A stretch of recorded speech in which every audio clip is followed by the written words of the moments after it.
So here we are yet again with a McFarlane toy Superman.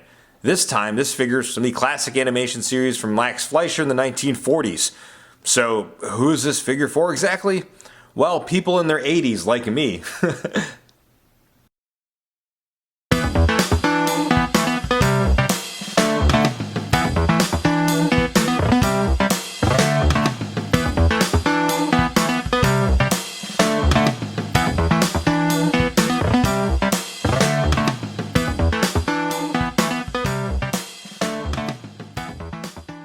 Hey, what's happening? YouTubers are back with a brand new action figure review, and as you heard in my opening monologue, yes, today we're going to take a look at the classic animation Max Fleischer Superman from 1940s, and I know what you're thinking, you weren't even alive back then, but I had a VHS copy of this film, or series, whatever you want to call it, and I do remember having fond memories, like growing up watching it. It was right before Superman the Animated Series came out, and speaking of which, I also picked this up recently, because I never picked it up when it first came out. It's the animated series Superman from year one of the DC Multiverse line, and we're going to compare the two because they're both animations, they're both from McFarlane Toys, but I can tell you right now, this figure did not hold up. Anyways, like we always do with reviews, let's get started with the box art first. So it's your standard DC Multiverse box from McFarlane Toys. Why would it change? Since they're losing the license next year, it's probably not going to change.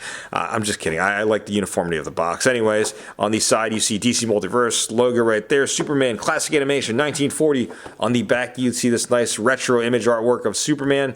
And then you see... all in full color. Wow. 64 pages of action. That's awesome because this has 22 moving parts, so 22 points of action. Anyways, that's stupid.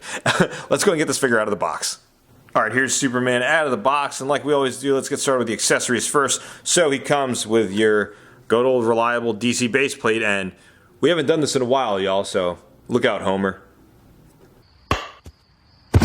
It also comes with two sets of hands. The first one we're taking a look at a pair of fisted hands, which they kind of scale with the figure, but the next ones are wild. The next set of hands are sort of like these open, like flying hands, and this is what I'm talking about. This is wild. This dude's got a pair of mitts. They look like a catcher's glove. Like, that's insane. It kind of looks like when The Rock used to do the Miami Hurricanes U symbol when he'd come out. Just like all DC Multiverse figures, he comes with a data file card, so it's the same image artwork you saw in the back of the box. And on the back is the data file. Feel free to pause it if you want to go ahead and read it. Now let's take a look at the figure itself, and we'll get started with the head sculpt first, which I think sculpting-wise, I think it looks pretty good. They did a good job kind of trying to capture that essence of the 1940s Superman in figure form, and I think it looks great. You'll have to forgive me, though. He just kind of looks like David Puddy from Seinfeld. Yeah, that's right. That's the hot color. High five. Take a look at the rest of the figure. I believe this is reusing the Crisis on Infinite Earth body. I never picked up that Superman, so it's my first time actually like posing the figure and kind of messing around with the articulation. And it's fine. I think this is probably their best Superman buck. But when looking at the rest of the figure, though, I wish the symbol was a little bit more true to source material. I think the S could have been a little bit wider out, as this one's just more condensed in.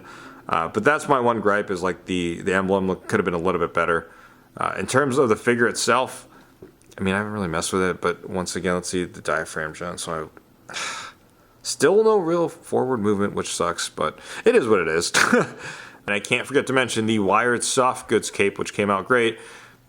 I haven't really spoken much. I mean, I've been on a couple of podcasts. Go check it out. I was on Mega Powered Podcast, shout outs to them, and 3POA, talking about Mattel getting a license. I did mention that when Mattel gets a license, they should definitely incorporate wide soft goods cape. But I'll talk about that for another video. But when it comes to this body mold, I think it's a solid base body for Superman. Something they should have had from the beginning. It's not overly texturized like we've seen in past Superman figures. And I think they're reusing this again for the Alex Ross Superman, which is coming out soon. I just want to do a comparison between him and the first animated series Superman that came out with McFarlane Toys in year one. And man, this figure does not age well, especially with those... You know, I get it, that was the Bruce Timm aesthetic, but man, these things were so, like, top-heavy and it'd fall over, so you gotta be careful when posing it. Also, I still find it funny how they gave this Superman trigger hands, like, that's wild. But here they are, two animated series versions of Superman in figure form. Which one do you like better, the animated series from the 90s or the one from the 1940s? Now I'm going to jump right into size comparisons, and first size comparison, here's Superman standing next to other Superman figures from McFarlane Toys, specifically figures from year one. We have the animated series on the left, which I just showcased, and on the right we have the Action Comics 1000 that I've kit bashed with the mullet Superman on there. And when you look at these two figures and this current one. Sometimes, people say McFarlane, is doing the same thing that they're not really improving.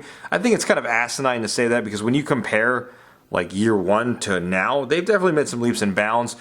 Don't get me wrong, there's a lot of things that could have been fixed and worked, but I'll get to that in a video later on. But they got rid of those ugly ball joints, and they have wired soft goods cape. Proportion-wise, looks a little bit better than what we've seen before. They're not single-jointed like these figures were, but that's just a couple things to kind of just like highlight and showcase. An X-size comparison here is Superman standing next to some Batman figures from McFarlane Toys DC Multiverse line. On the left, we have the animated series Batman, which I've kind of kit bashed and Frankensteined by putting the Hush legs on him, and I put the DC Direct / DC Collectibles Batman, Dark Knight Returns Bruce Wayne head sculpt on there because I thought it looked pretty gnarly.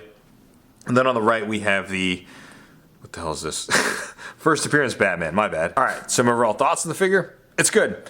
I never thought we'd see a 1940s Superman made in modern times in figure form, but here we are, and it's kind of cool. It's a nice little nostalgia throwback trip for me. And like I mentioned earlier, I think the last time it was done was probably Mezco's 5 POA style figures. That was a couple years back, but someone in the comments below, correct me if I'm wrong.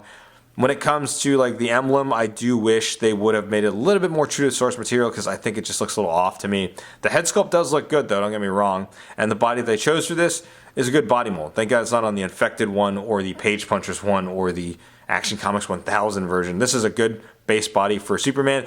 Kind of makes you sad. I kind of wish they would have developed this earlier in the line so that a lot of the Superman figures we got up until this point were as good as this one. But again, it's, take your plus and minuses. It doesn't really have much forward movement. But other than that, yeah, it's a solid figure.